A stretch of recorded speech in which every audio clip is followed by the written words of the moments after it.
Hello, everybody. This is Python Week 1 review. Again, I apologize that it's so delayed.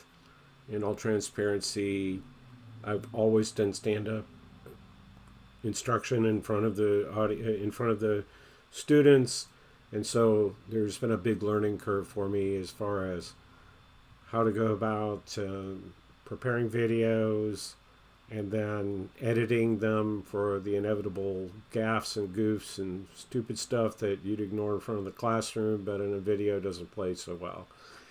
So we're going to try to move through this pretty quickly. This will have some value for you, I'm sure. And hopefully the next time I have to do this, it won't take quite so long because I've certainly learned a lot in the last week. Anyway, so why are we doing this? And I'm sorry. First off, this is usually what we would call an agenda in a presentation. Why are we doing this review? Is the next thing we're going to cover. Value for every. You can read this. These are the subject areas we're going to be covering. I try to put a little humor in there. Tale of Two Divisions. That's going to be about integer versus decimal division, because a lot of people seem to have problems with that. Casting seemed to be another thing that was eluding a few folks. And then this is really going to be best practices for fun and profit. At the time, I was thinking purely about testing, but in reality, there's a number of tidbits in there, and that's where that's going to be useful for those that maybe have a little bit of programming or even more programming. I saw kind of a spectrum out there of people that it was clear that they had never done any kind of thing, to some that they had done some, and then there's some that were reasonably advanced in there. So anyway, the challenge is that coming out of Python Week 1, I did review all the projects and quizzes that were turned in on by Monday, and a good percentage did well, but there was a significant percentage did not. And I don't know how familiar you are with bell curves, but this is something that's been around there for a long time, and it says, approximately 80% of any population group is going to fall in this area, which is pretty much the center area. There's a very few that are going to absolutely fail, and there's going to be very few that are just going to blow it out of the water, and then everyone else is going to fall within that central large region. And it kind of looks like the bell. If I were to do that same kind of distribution curve on what happened here, it would have been kind of upside down, and I was a little concerned about that. So I was more than a little concerned about it. So I thought I would come back and try to hit up some stuff that would help everybody. It's going to help you. You're a good way through week 2 now, so you've probably picked up an awful lot, but there's still value in it. And as I'm enhancing this class going forward, hopefully we'll look at what happens in week 2. If we need a review there, hopefully I'll be able to turn that around a lot quicker. So as I said, there's value in this for everybody, and like I said, some people have problems starting at all. In fact, there's a couple of folks that, as of this moment, still haven't turned in their programs, and I know that a few people expressed to me, kind of the how do I start? What just I don't know what I'm doing. Kind of panic, reach out without any real detail about what are you having problems with. So, even in this final point, of course, even the best programs have opportunities for improvement. And nobody there was definitely areas where I did some testing that was actually beyond the scope of what I expected just to see, and things did fail there. So we're going to go ahead and do that. But first, we're going to talk about the fact that there is a method to developing programs.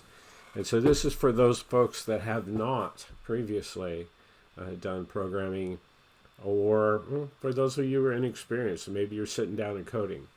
Back in the day when I was learning to program, this was kind of a prerequisite. You had to kind of have gone through some kind of this process that I'm going to explain in a moment, over the next few minutes, you would have to go through that process in a class. You'd have to do some examples of having done that process, and so it was much more formal in those days. But that doesn't happen so much these days. So let's move on. So the process was previously called, well, it's an old process. Old, tried, true. I don't even know that it's taught anymore, but you can certainly find information out there, and it's called stepwise refinement. And essentially what that is it's an iterative process. You start with a big problem and you break it into chunks. In the business world, there's this old saying / joke, how do you eat an elephant? One step at a time. And that's really what this is all about. It is, it's carving that elephant up into smaller and smaller bites until at some point you can actually begin to chew. And so that's, as a metaphor, maybe not the most pretty if you think about it, but it is something that's talked about a lot, and you may have heard it. So the idea is you start with the big chunks of the problem, then you break them into littler chunks. Those aren't small enough. You break those down, on and on and on. Again, in an iterative fashion. So this wash, rinse, and repeat is a common expression in the business world for doing something iteratively until the chunks are small enough. And you're going to know they're going to small enough when you only need one answer to one question to really know, to complete the chunk, or you discover you already know the answer. So you kind of go there until you're like, oh, okay, I got it. And I may need this tidbit of information out there, but I'm going to go get it. And then you're perhaps ready to start coding. When you've formulated the questions that remain, you go out and ask folks, right? You're going to probably have to go out there and do some investigation, and we're going to be talking about all of that in a moment as well. But the essence of it is, it's on you. If you don't know, you've got to find out. You've got to go ask people, details that no one's going to expect you to understand the intricacies of a business process if you're not a business person. They're going to expect that, but they do know that they're going to have to answer questions for you. So when you've got all the answers, you've solved the problem. And at least you've solved it. You've solved the problem, but of course you still have the coding step, but that's another barrel of fish. Anyway, so you, in order to illustrate this process, I came up with a sample program that's has a lot of the same features as week one. But given the fact that there are people not done at this point, it would be unfair to the rest of you if they decide to turn in their work late and they've had the benefit of, oh, well, here's how you should have solved one, the first project. So anyway, so today,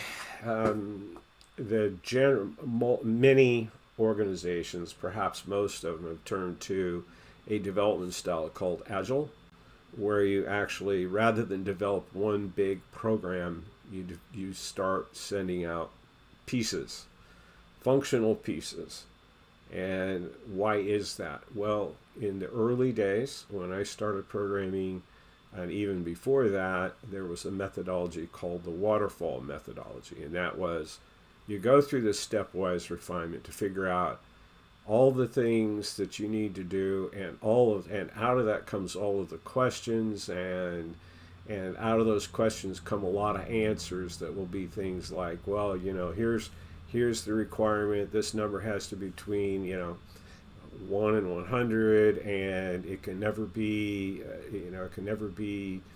a factor of 40. Weird stuff like that.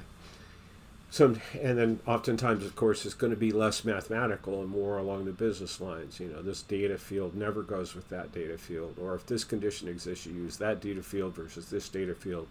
That's the kind of things that happen in the old style of requirements.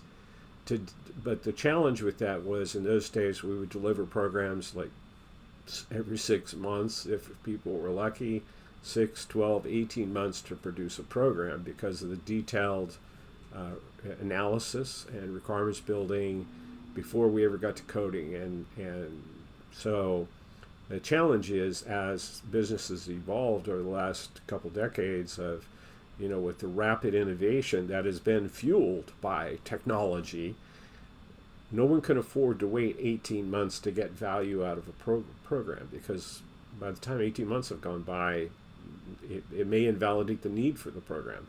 Your competitors have moved on; they're doing something different. You're working for table stakes, as they call it. You're just trying to get even with everybody, but you're already 18 months behind, and they're moving on and doing something different that's going to rock your world when they're done as well. So Agile came out of some discussions, actually really in the late 90s. It didn't really get a lot of steam until the early 2000 timeframe.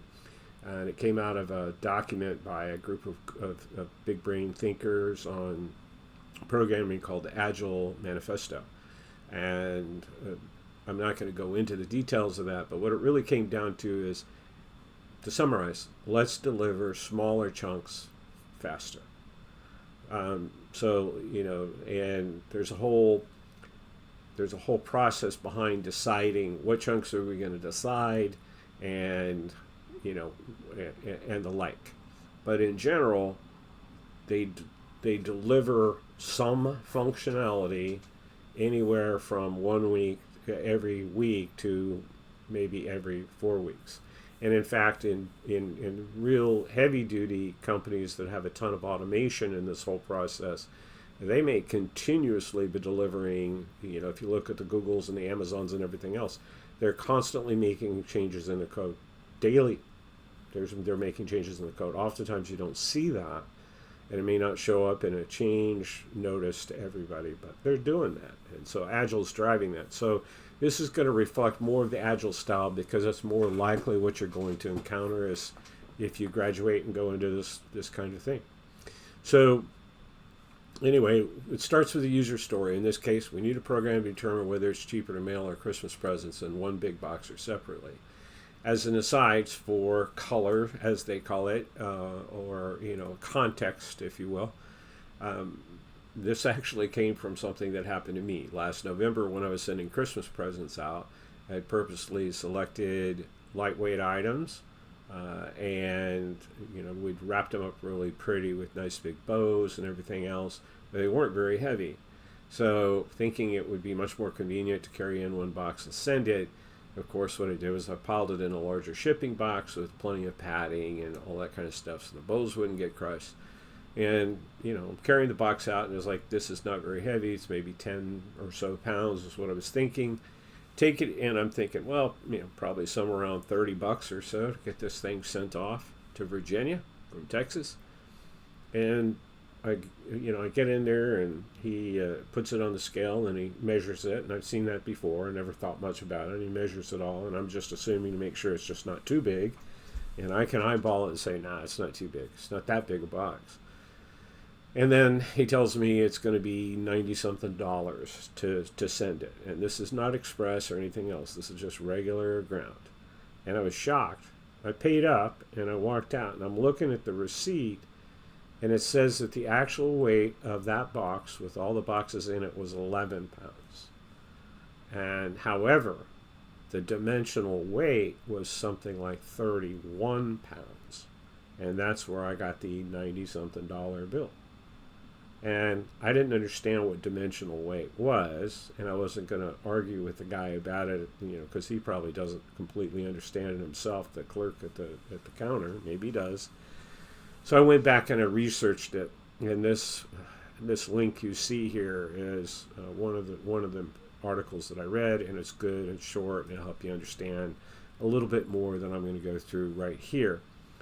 So, returning this last quote down here, it frequently, when you get a user story, the actual user story is that first sentence. That's about the level of detail you're going to get from a business person in the beginning.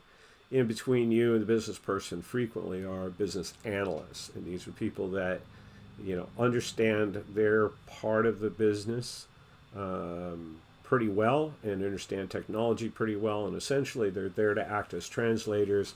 They should be the first ones asking questions because they're not deep technical people. Typically, they're not going to be able to go deep down there and necessarily anticipate everything you need, but they're going to provide a little more information. And so this is the kind of thing that you would see from a business analyst in this last quote. So, and I quoted standard gift boxes and stuff like that because this is actually, there are elements in here that could be a lot of fun and relatively complex and isn't suitable for what we're trying to do in this class. So I'm going to simplify it as we go through, and part of that is going to be I'm going to create this kind of alternate reality where big gift boxes are the same size and the same weight. Again, this is just to make it simpler to get this done. So anyway, breaking the problem down, do what Albert Einstein would call a thought experiment. I just call it imagination. Imagine those gift boxes sitting there, and you have some mailing boxes sitting around. Again, you're not thinking about computers, you're just thinking about the problem itself. Imagine putting the boxes in the big box.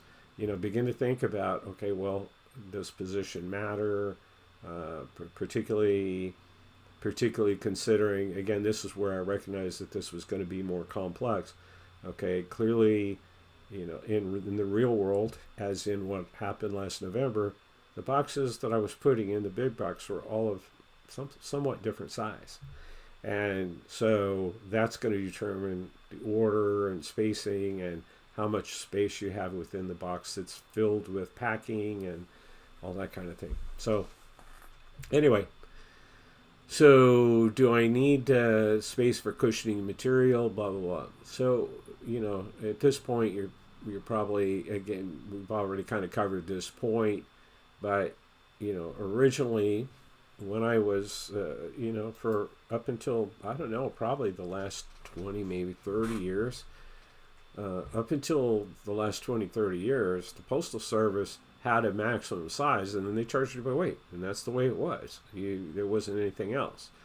However, now it is the size, and what drives it really drove it was the rise of things of organizations like UPS, FedEx, these alternate shippers who were incentivized to optimize the packing of the carriers. It reduced their costs, made them more profitable. So if you're going to put stuff in a plane or a trailer car, or, a semi-trailer or a railroad car, the more boxes you can fit in, because you're paying by the car or the plane or whatever, the more you can fit in, the better off you are. And some bright people in there figured out that people like me were doing stuff like that, which was like I talked about. I have a big box full of a lot of smaller boxes. And they figured out, well, and when that happens, they know that, okay, we're going to put a lot of material in there to make sure that the boxes don't crush each other. And so we have a much larger box than we need. And so they came up with this idea of dimensional weight. Now, the shippers all do it slightly different. And in the case of the United States Postal Service, they actually are probably one of the nicer ones to consumers. The Postal Service, if your box is less than 1 cubic foot, 12 inches by 12 inches by 12 inches, the actual weight is increased by a factor of 0.166 times the volume. And you're still charged by weight. So if you look at the rate tables, it's all about weight, but it can be dimensional weight if your box exceeds 1 cubic foot. So a few light packages in a bigger box can cost more than sending the individual boxes alone. And when we get to demoing the code that I've written, I'll run some examples there and you'll be able to see that. So anyway, the user story doesn't tell us how to calculate the cost. And again, how do we find that out? Well, you do your research, all that kind of stuff. And read this article. It helps you understand. But right at present time, what we know is that there are 5 variables involved in calculating shipping cost, weight, and then the 3 dimensions and the cost per pound.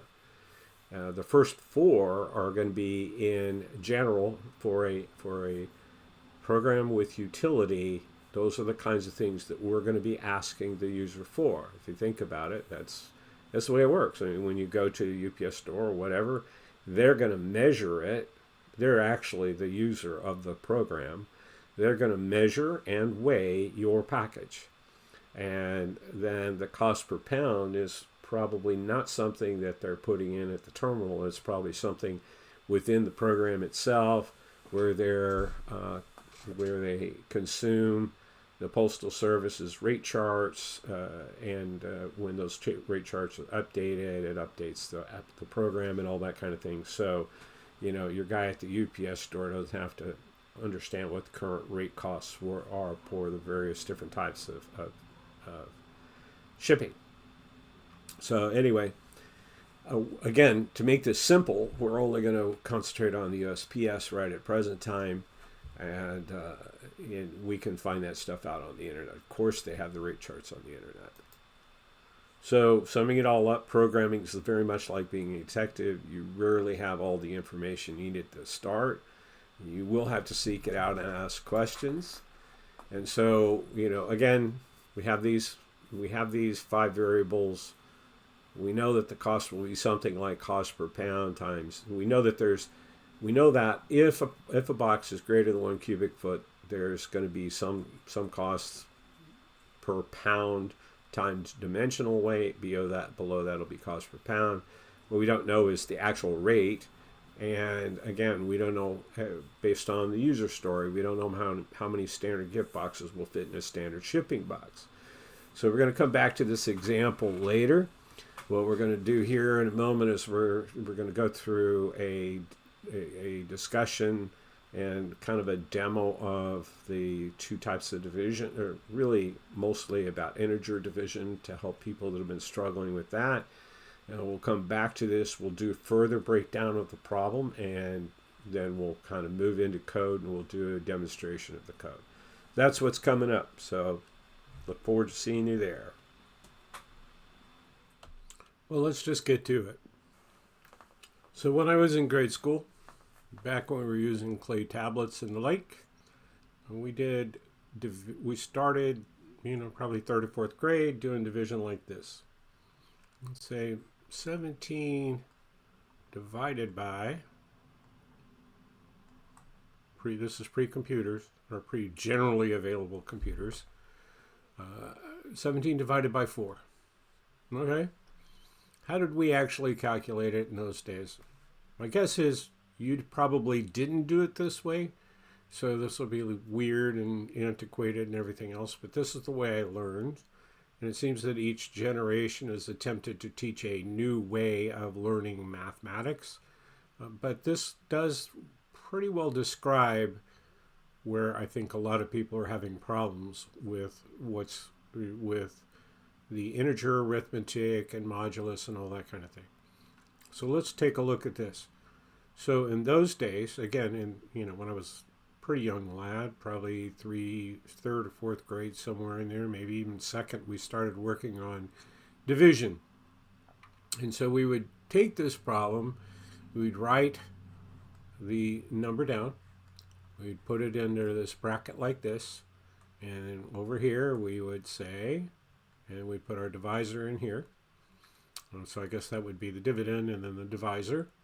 And then we would say, does 4 go into this first number, number 1 here? And the answer would be no. 4 is bigger than, so we couldn't do that. So then we would add in the 7. And does 4 go into 17? The answer, of course, was yes. And because we had memorized our multiplication tables, we knew that 4 times 4 was the largest number, that was the largest multiplication we could do while still staying at or below the value with the, let's see, what did I say this was, the dividend value. So at this point, we know that 4 times 4 is equal to 16. And so we'd subtract 16 from 17, and we'd end up with 1. And that's pretty much where we'd stop, with the exception of the fact that we come up here and make a little note, and we would say R1. And so the answer would be 4R1, for remainder 1. Of course, later on, probably within a couple years, within 1 or 2 years after that, we went into and did decimal arithmetic, which same problem we now for, and pretty much the same method, just a slight variation on that. 4 goes into 17. Does 4 go into 1? No. So does the so then we would go, does 4 go into 17? We include both. And we'd say, yeah, okay, yeah. The only thing here is we recognize that the decimal point ends at where you began there, and you would say 4 times 17 again is, we'd say 4 up here, same rationale as before, 16, and then we do the same subtraction, and here's where it got a little bit different. Because we had a remainder, rather than just marking down that this is what the remainder was, we would go out and figure the fractional part in decimal. And so essentially all we would do at that point is add a 0, and then we'd go back through the same thing. Does 4 go into 10? And the short answer to that would be yes. How many times does it go in? It goes in 2 times. And of course, 2 times 4 is 8, which left us 2 left over. And then again, we would add yet another 0 because we were continuing to move to the right. And so then we'd say, does 4 go into 20? And the answer, of course, is yes, it does. And so 5 times. 5 times 4 is 20 again. And we finally got what we were looking for, at least in most equations, we were looking for a 0. And this told us that this was the decimal thing. Now this is probably closer to what you guys have done. I don't know if you ever went through this step or anything along those lines. I don't even remember how my kids did it. But at the end of the day, I know it was different. I just don't remember exactly what all happened there. So, forgive me. The essence of it is my belief is that most of you, particularly with calculators and everything else, you're accustomed to thinking of division in this manner. 4.25. If you do 17 divided by 4 in a calculator, you're going to get 4.25. You're not going to get 4 remainder 1. Okay, but the reality of it is, it's still the same answer. It just is but the remainder part, so to speak, is expressed slightly differently. So, what we found was that in computers, we found that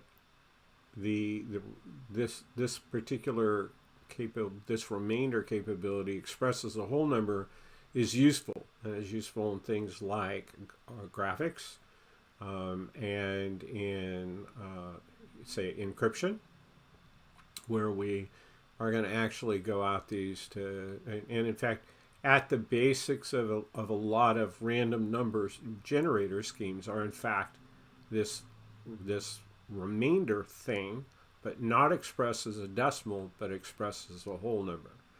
And so that is why we make the distinction in computers between integer arithmetic and the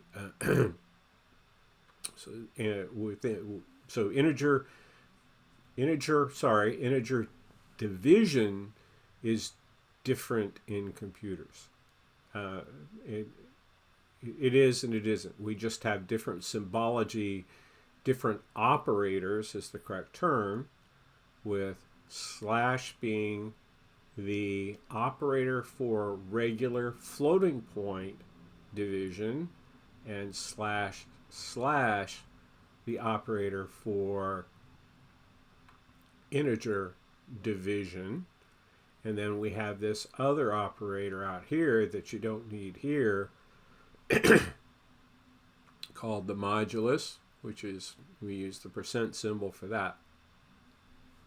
However, it's really, if you think about it in this fashion, this gives you this. And this gives you this. That's all it is to it.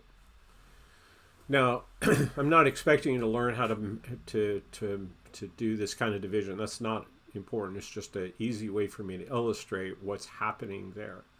What you can do, though, is if you think about, okay, so what does this modulus function do? Let's take this as we would express it using the modulus function in order to get the remainder in a whole number. 17% or mod really is the way we say it. 17 mod 4 says divide 17 times 4, that gives you 16. Then take the original number 17, subtract what your whole number division part is. In other words, this one, this and this. Before things get sketchy, before you get into fractional, get your whole number thing, and that tells you that's your modulus right there. So there's another way of looking at it. It's pretty simple, but again, all this says is that this is going to give you the remainder. And the only thing to keep in mind the only other thing is that if you get 18 mod 4, well, we know that's got to be equal to 2. Why? Well, because we've already done this, right? 18 minus 16 is equal to 2. I mean, and just almost by inspection, you can figure that it's 2. 19 is going to be 3. And 20 will be 0. Why? Well, 20 is equal to 4 times 5 with no remainder, right? So that would return a 0. And in fact, you're going to find that the modulus number dictates, is going to determine, what the range of values the result can be. Now, a modulus can be anything. This could be 1000 mod 10. Well, I know that's 0. Why do I know that's 0? Because, well, 10 into 1,000 goes in equally, right? We know that.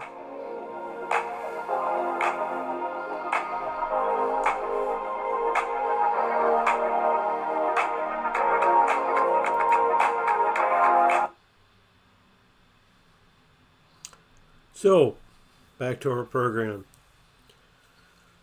So I wanted to correct a little something that I kind of misstated there when I was talking about the modulus function there, as far as, when I was showing 17 minus 16 equals 1. And I said something along the lines of, let me just simply restate it. 17 was your original, and we knew from the division that we were doing there before that the highest multiple of 4 that we could get that was not greater than 17 was 4 times 4. So, and 4 times 4 is 16. We saw that over and over and over again. And in fact, if we had done integer division, we would have gotten the number 4. So 4 times 4 is 16. That's where that 16 number comes from. That's all I was trying to say. I didn't do a great job of it. And as long as it takes to actually put these clips together, I didn't feel like I was going to redo that clip to fix that. So let's get back to our program here.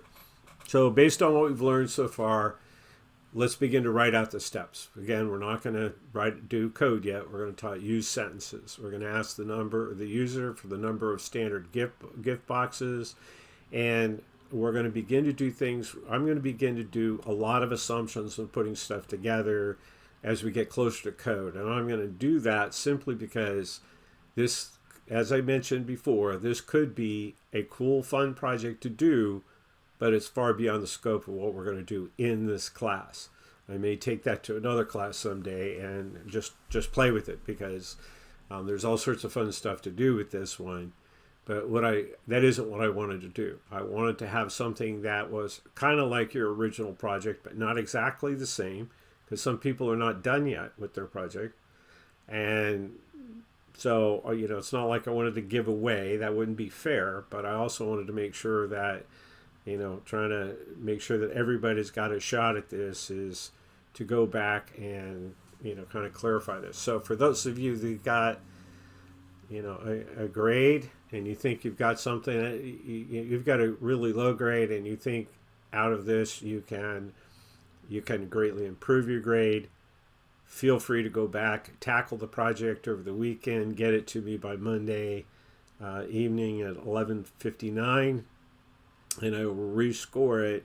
And it's possible that you will get a better grade. Now, you're going to still pay the penalty for late work, but if you're sitting at a 40% now, and you go back in and you get 100%, and I take 10 off, that'll be a 90%. That'll be a lot better than simply staying with 40%. So you decide whether that's worth it or not. But I would highly encourage you to do that, simply because you need to have this under your belts to continue to do the next project, which is due, of course, soon as well. So you might want to take a few minutes, go back, see if you can dust off that other one and resubmit it before Monday at midnight. So I put some simplifications in here and some assumptions in here to make it almost as easy. It isn't, but it's almost as easy as the project that you had for week 1. So to do that, one of the things was, again, I didn't want to get into the mess of all different sizes of boxes going in a bigger box, and what's the optimal way to do all of that. I didn't want to get into that. So what I decided to do was the gift boxes would all be the same. Essentially, you're one of those, you're that Scrooge character that doesn't want to be bothered with actually getting personal gifts. So you're going to get everybody the same thing. They're going to all be in the same gift boxes. They're all going to weigh the same. The only thing that'll be different on them is the names, right? Okay. And for simplicity, I sized it so that they fit exactly flat on the box, and you would stack them all on top of each other. So you don't have to worry about ribbons. You've got ribbons, but no bows. Upshot of it is I wanted to make this as simple as possible. And again, for simplicity, because they're all the same, they all the way the same thing, and they all weigh 1 pound. Another assumption is, and it's okay for you to do these things when you're developing. Again, you develop in a stepwise manner as well, in that it's kind of, you get the big chunks, and the big relationships done, sometimes by just kind of cheating. You cheat through parts of it until you know that the relationship and the functionality between the big chunks works. And when you're good with that, then you go back in there and refine the chunks that, the places where you cheated, to really do what you really need to do to deliver. So, again, for simplicity, we're going to assume that each shipping box is 1 pound, and we're going to say a standard shipping box is 10 by 10 by, and in fact, this is incorrect. It ultimately is 22 now in the program. I need to correct that. We'll assume the standard cost per pound is $3 for UPS, for United States Postal Service, not UPS, rather. And again, that's not true. And that's an enhancement we could take a look at. But to get to that, let's get some working code. We're going to do that, and we're going to calculate the total cost of sending gift boxes individually, and we'll also calculate the cost to send in one or more shipping boxes. And we're going to, and so we're going to and then we'll calculate the number of shipping boxes needed. And there's always the possibility that one of those shipping boxes will be completely full. So this is really kind of this is beefing up the requirements, but also, again, simplifying the project.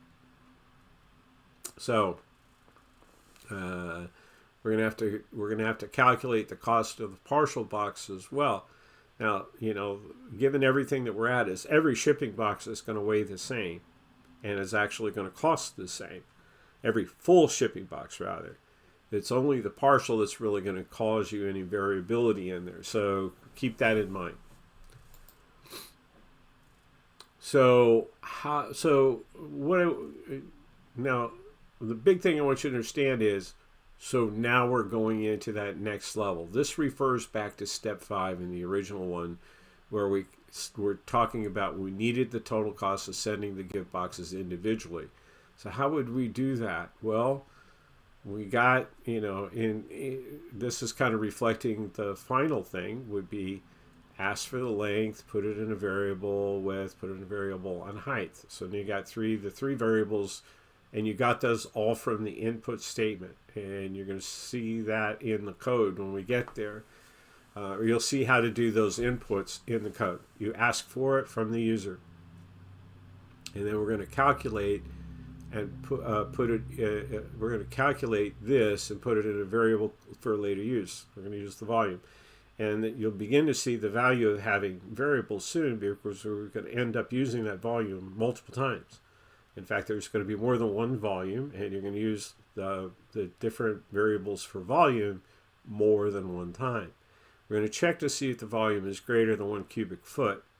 And if it is, then we're going to do the dimensional weight and multiply the dimensional. We're going to calculate the dimensional weight and multiply by the cost per pound. The volume is less than or equal to 1 cubic foot. We're just going to multiply by the cost per pound.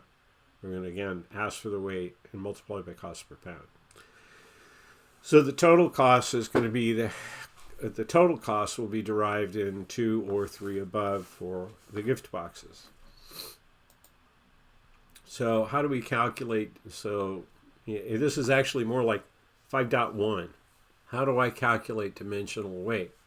Well, dimensional weight is the volume divided by the dimensional divisor. And we have volume in the variable volume already, so we've already talked about where we get that. And we find out from the USPS that the dimensional divisor is 166, and we put it in a variable called dimensional divisor. And at this point, what I want to note there is that I put constant in parentheses, and there's not an explicit constant, at least not so far as I understand in Python. There is not a explicit thing called a constant. In many languages there are. And what is a constant? Well, first of all, what's a variable? A variable is a label that we attach to a memory location. What is a constant? It's a name that we attach to a memory location. What's different between the two? In reality, nothing, except the concept of how you use it. And so Python is perfectly correct in not needing a constant thing. But in many languages, you declare constants as constants of a particular type. And why would we do that? Well, for one thing, attaching a label within the code makes it very apparent what that number is. And I'll talk about that when we go through the code, so I'm not going to spend a lot of time. But the idea is you attach a label so that you later on going into your code and saying, okay, what is this 166? What is that? Where did it come from? And all that kind of stuff. The other thing is that sometimes you'll find things that are true today are not true tomorrow. Where constants, constants are by definition constant, right? But not always.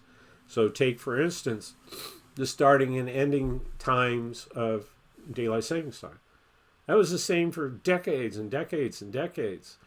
And, well, nearly a century. It was the same. Daylight savings time came into place in World War I, about 1918, 1917, 1918, somewhere in there. Remained in effect and was calculated the same way clear up until, I think it was '06, if I remember correctly, '06 or '07, when they changed how daylight savings time was calculated. Well, if you had to go out there and read every line of code to determine that the start date, stop date calculation, to find the start date, stop date calculation for daylight savings time, that would be problematic. So wouldn't it be better to have that kind of thing in a constant in one place, and then you change it in that constant, excuse me, you change that constant and it changes it changes everything in your code. It doesn't mean you don't have to test or anything like that, but it sure makes it a lot easier than trying to find every place in the code where you're really referring to, the daylight savings time, or in this case, dimensional divisors. So you establish that label and go from there. So we're going to create another variable called dimensional weight and assign it the results of the calculation of the two variables above. Dimensional weight is equal to the volume times the dimensional divisor. And so this also kind of tells us that we've got two ways of calculating the cost. One of them is going to be dimensional weight, one of them is going to be just the standard weight, and the thing between those two things, what makes the difference between which one you're going to use is what's the volume, and if the volume exceeds 1 cubic foot. So that kind of examination and refinement and going back through and breaking it down and adding more pieces and finding more pieces and everything else, and again going through that process of this is how we do it, is you keep going through that process, cycling back until you get to the point where, again, you know how to do it. And it works. Okay. So here's our program. Let's go see it work. First, let's try an example. 15. We see that the cost for shipping 15 boxes, we have $45 individually. However, if we decide to put them in a shipping box, we would have to have one full shipping box because the maximum is 11, and then we'd have 4 in a partial box. Between those two, that would cost $63.61. So essentially, it would cost you 50% more. Let's make this a little clearer. If we say, for instance, filled the box, and you only had 11, and you completely filled the shipping box, and there was no space or anything out there, it's actually slightly cheaper to send it in a shipping box.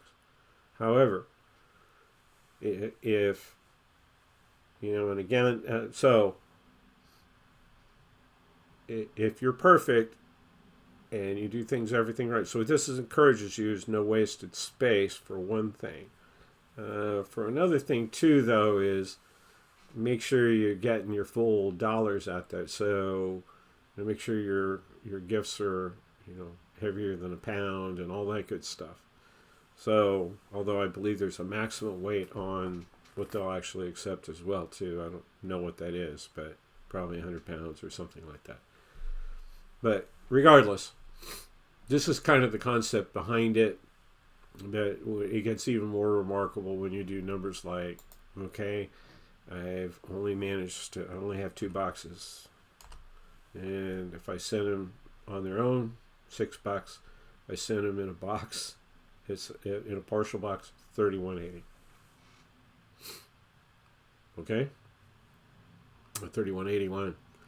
Well, clearly it doesn't make sense to send it in the partial in the partial. And this is the level of difference that surprised me so much, and why I kind of went on this quest to discover what was going on. So that's fine. We've established what the program does. Now let's talk about the code itself. Lots of comments in here. I wouldn't necessarily do that many comments, but because this is instructional, what I did was that a lot of these comments are aimed at you. So as you go through this code and read it and understand it, a lot of these comments are in here to kind of relate back to the presentation. So we talk about in stepwise refinement, step 1, we talk about we needed gift box weight, length, and width, and height, and all that good stuff. And then we see this through step 2, step 3, all the way to step 4. And along about in here, we get to starting to talk about step 5. And I quit doing that. But we'll also notice things like one of the things a lot of people struggled with was this concept of, okay, how do I get the information in? Well, at least I'm assuming that, because I saw that there was a number of programs that were turned in where they just simply plugged in numbers.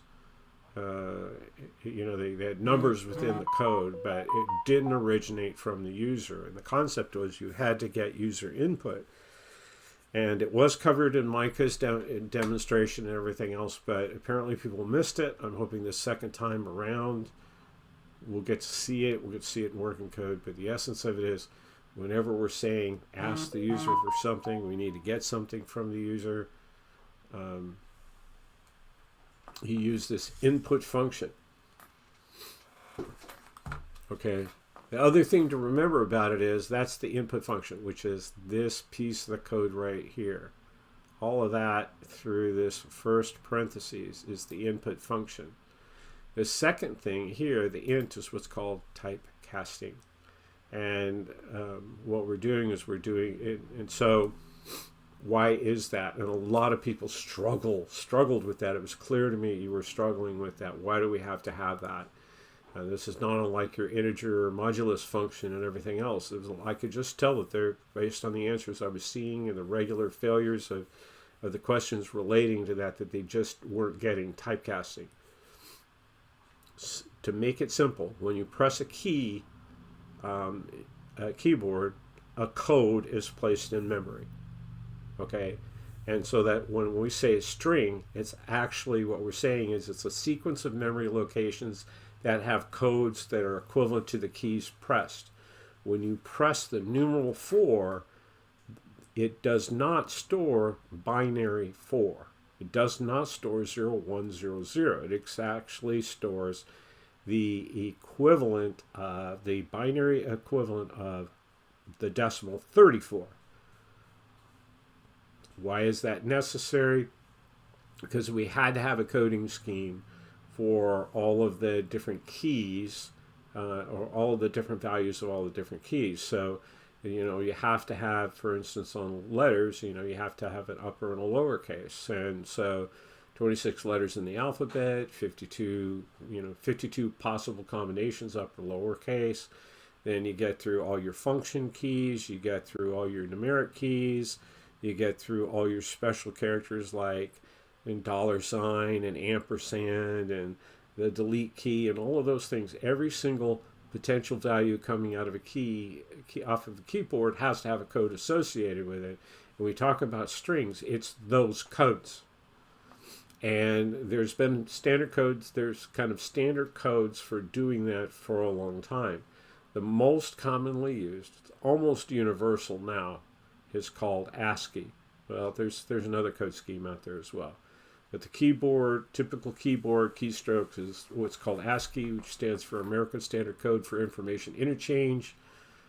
And what it does is it tells us that the numeral, that when you press the 4 key, you're going to code that is going to be the equivalent to the binary equivalent to 34.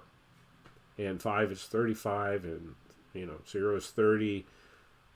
Okay, you can kind of get that. I know that when the enter key is 13.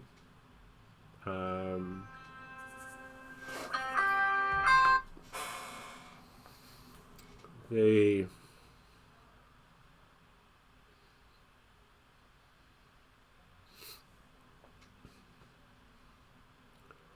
So here's the point.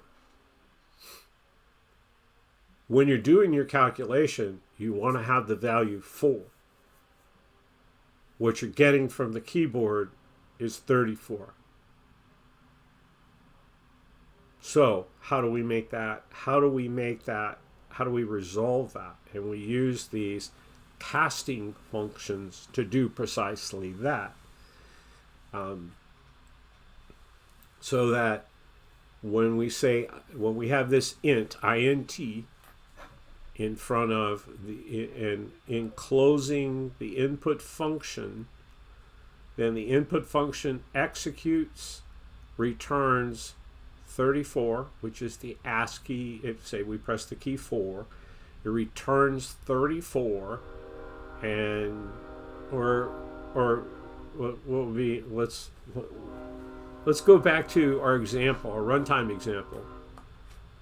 I typed in 15 the first time. So when you type in 15 and press enter, what would be sent would be 31 and 34 in 2 bite-sized chunks, literally 31 and 35, right? 31 and 35.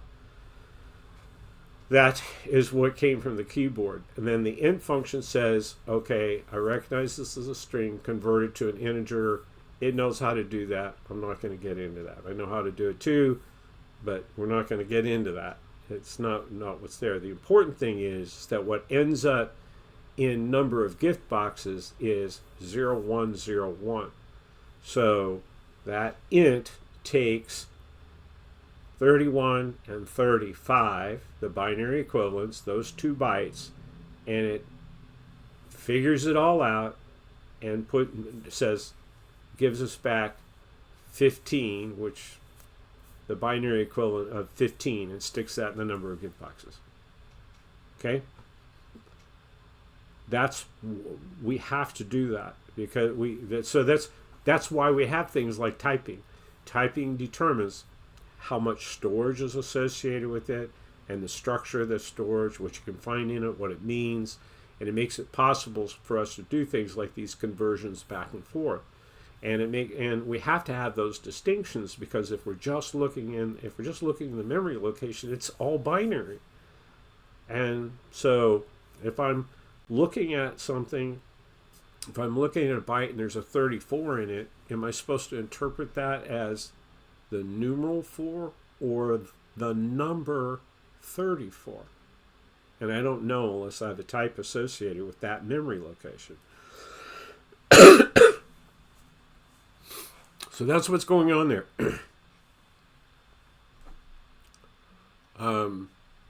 So over and over and over again, you need to remember the input function returns a string. If the information that's in there is a string and you want a string, you don't have to do any typecasting. But in the case where it's a number and you need it to be a number, you've got to convert it to a number type, either int or float, or there's other number types as well that we're not going to get into at this moment. But you would use int or float to do that kind of casting. And in fact, you're going to see me cast a couple other places in here as well. So we'll go back to that idea. Okay. Again, this is stuff that will be used that, right at present time, all of these things are already pre-declared. So I kind of already know what this number is. But I know that when I go back later and I'm getting this stuff from the user, I'm going to have to calculate that, because I won't know ahead of time. And again, that would be further input statements. There'd be an input statement that says, give me the length, the width, the height, 3 different input statements. Give me length, give me width, give me height. They would populate these variables and then we'd calculate. I know that's going to be coming down the road, but right at present times, for the purposes of where I'm at in this program, I just want to make sure that relationship between gift boxes and shipping boxes work and that I can calculate costs. That was my goals here. And so I'm just going to go ahead and go from here. I'm kind of cheating right now, and that's fine because I know I'm cheating and I know I have to go back. When you see there's comments in here that explain that as well. And then I go, here's one thing that we did not encounter at the time of the project, and it wasn't necessary for you to use it in the project, although several of you did for good reasons. But there's this, within the concept of programming, there are times when you have to make decisions based on stuff. And in this case, we know there's a difference between a box that is less than a cubic foot and when it's more than a cubic foot, and it changes how it's calculated. And so we use this if-else construct to do that. I believe you're covering that this week anyway, so probably by the time you hear this, if you've seen the stuff for this week, you've probably already covered this. But essentially, this is how you make a decision, and that's what this is doing. What we're really doing is evaluating is a gift box less than a cubic foot? Well, you already know, as I said before, that I calculated, or I didn't say this, but when I set up the values for the standard gift box, I purposely made them less than 1 cubic foot because I'm trying to contrast that idea of small versus large, and so I didn't want to have a gift box be more than a cubic foot because then you're not going to see any difference anyway. And you're still just simply anyway, you're not going to see any difference. So that was why I did that. But when we get back to making this more and more like real life, you're going to see these changes, and we're not going to do that in this example. That'll be I will continue this sample program through the remainder of the course, or through the remainder of the Python part of the course, and so that we can illustrate new points. Anyway, so I make this, so this is essentially just looking, this is validating whether the gift box is less than. I know it is now, but in the future it may not be. And this helps me determine the two different ways of calculating the cost. You'll notice here that I typecast the multiplication of weight times cost per pound, because right at present, one of those things is, at present time, both of those things are actually integers as they're declared. Again, when it gets to be real, no, they won't be integers, in which case this is probably not necessary. But because I know that cost is going to be displayed as a floating number, that we know that money itself is a digital number, right? So it needs to be in digital format, not integer format. I don't want to be I can't trunk out those 60 or 80 cents at the end. I've got to be able to have those things. So I typecast this calculation as float. Okay, and you can get from the names and everything, pretty much everything that's going on in here. I'm not going to go through every single line by line. And this is our first example. And most of you did this kind of thing in here. But again, remembering that print, okay, like now input gets strings, print puts strings. And so for it to effectively do something, and you're going to use a number, float or an integer or whatever, you've got to cast it back to being a string. And then you build this string up by concatenating bits and pieces together. In this case, this is not the plus symbol, it's the concatenation operator. I know that was also covered. And concatenation just means it's the string effective thing of add this piece to this piece. That's why plus is used. But it's not the actual mathematic operation of plus. So you got to make sure that everything in that printf statement is a string. And so because we're interspersing text with actual numbers, we're going to have to convert those numbers to strings.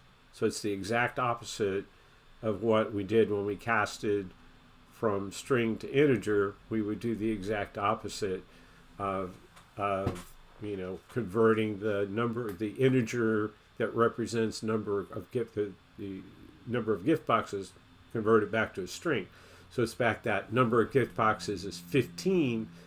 And so we got that binary number. We've now got to translate that back to 3135 to print out.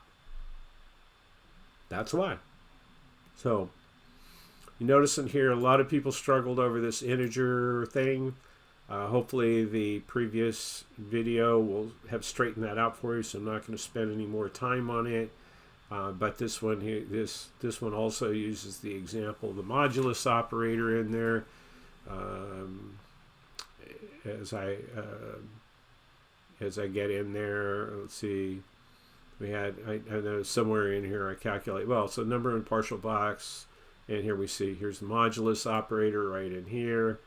Right in this section. Okay, cool. Great. And then we're going to put this stuff. You saw this stuff come out in our previous runs. Blah, blah, blah, blah, blah. The rest of this stuff, I'm trying to think if there's anything in here that you aren't going to figure out based on just reading it. Because, again, I went to great painful lengths to make the variable names very clear what it was we were doing. And if you look at each of these equations, none of them are rocket science. So you should be able to understand and make a direct correlation between kind of where we got to in our kind of where we were in our partial stepwise refinement. And again, I got to a point where, okay, I knew how to do that, and I went to code.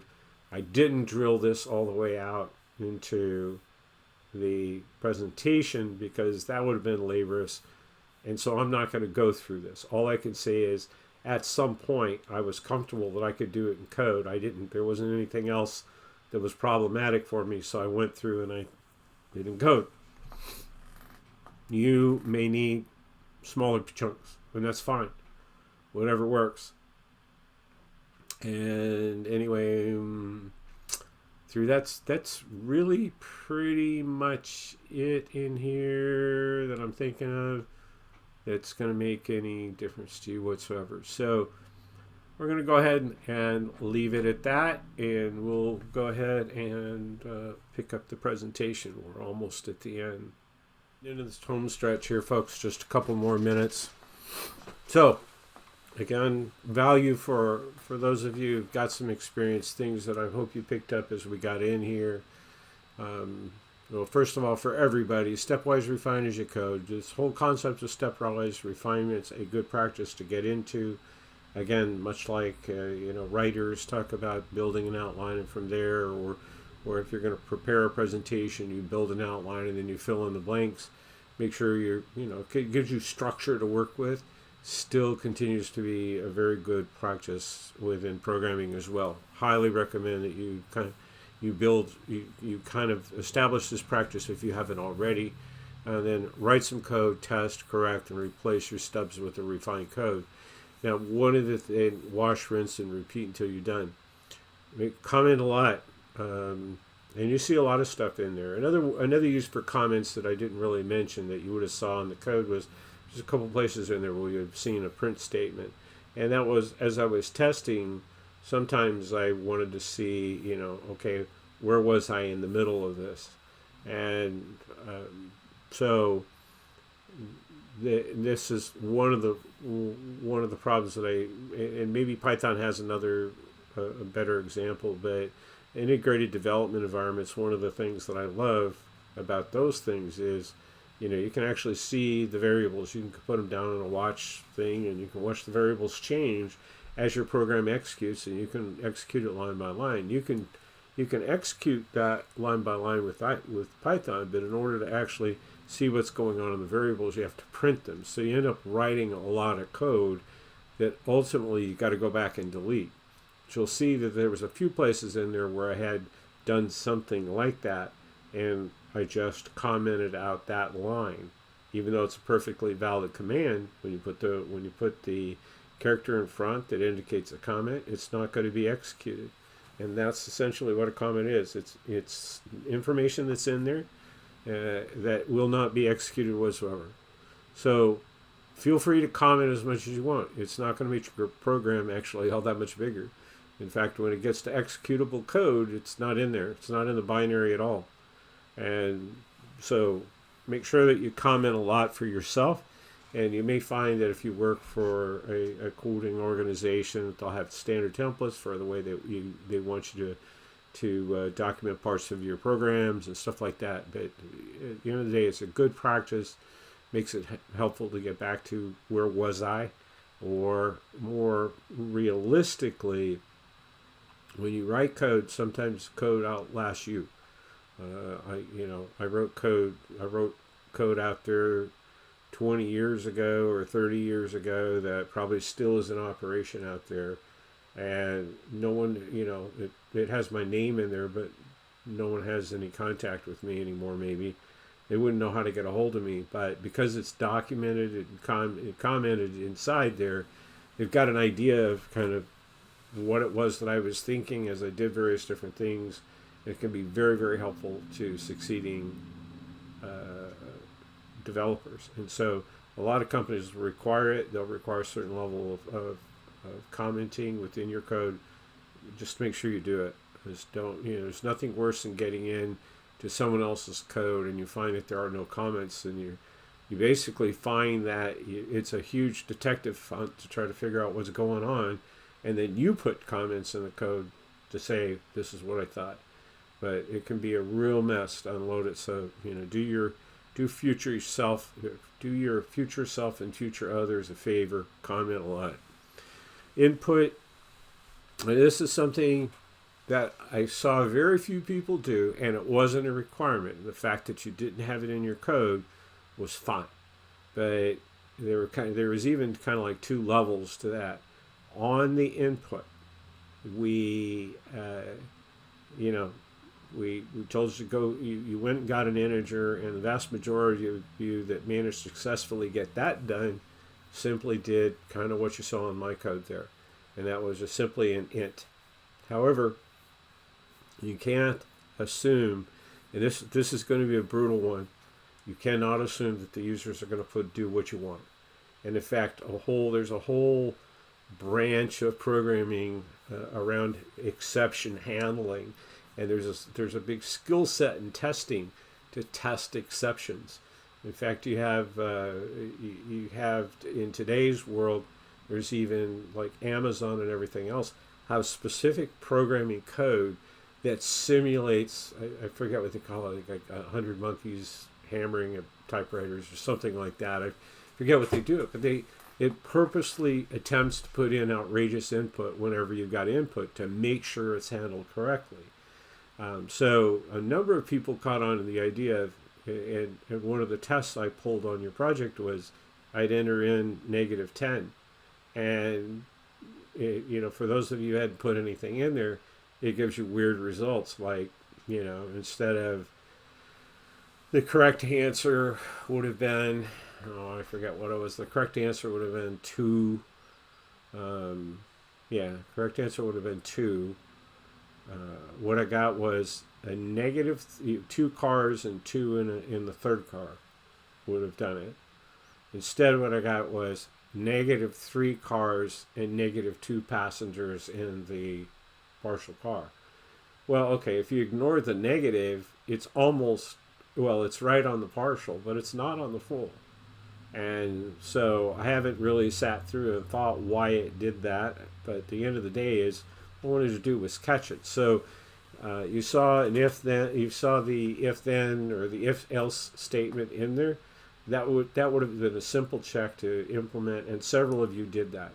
Check to make sure that the value is greater than is 0 or greater, because negative integers they're still integers, yet they don't make sense. There's no such thing as a negative car or negative person. So those are things to think about. I did see one person did a really exceptional job, in that they went beyond that as well, and I'm trying to remember what the specifics were.